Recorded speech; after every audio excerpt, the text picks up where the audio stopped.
smoke there for a second or two into a side slip.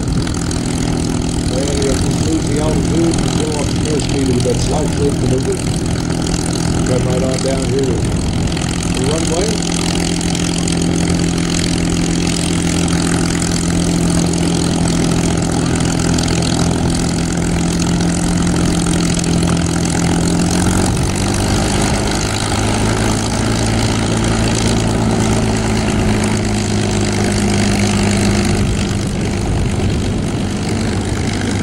Open. That's it. Is Kristen Eagle. Mark Henley back to the top. With the P-51 Mustang.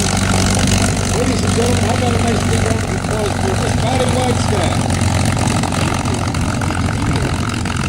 Before you is the aircraft known as the P-51D Mustang, which is considered to be, by many, the greatest aircraft ever produced. The history of the North American P-51 all started in 1939 when they allowed the British to design and build an all-new aircraft, and he guaranteed them that he would still accomplish that in that initial 120-day period.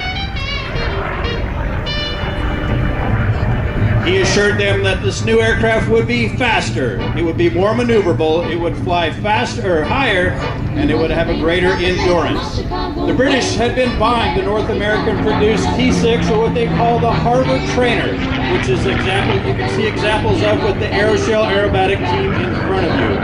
They had a great history, so they took him at his word and agreed to let Dutch begin building those aircraft.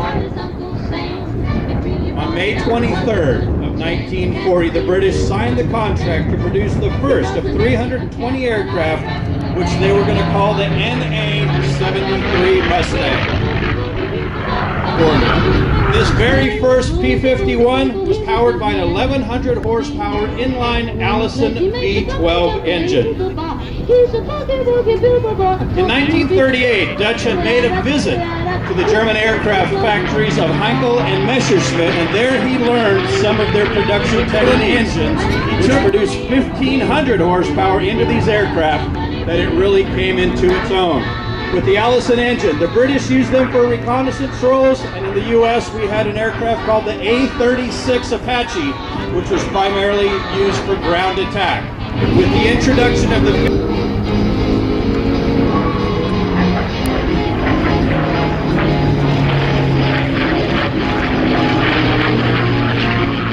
P-51 had an impressive record, most widely recognized fighter of World War II, and has proven to be widely popular in the civilian world.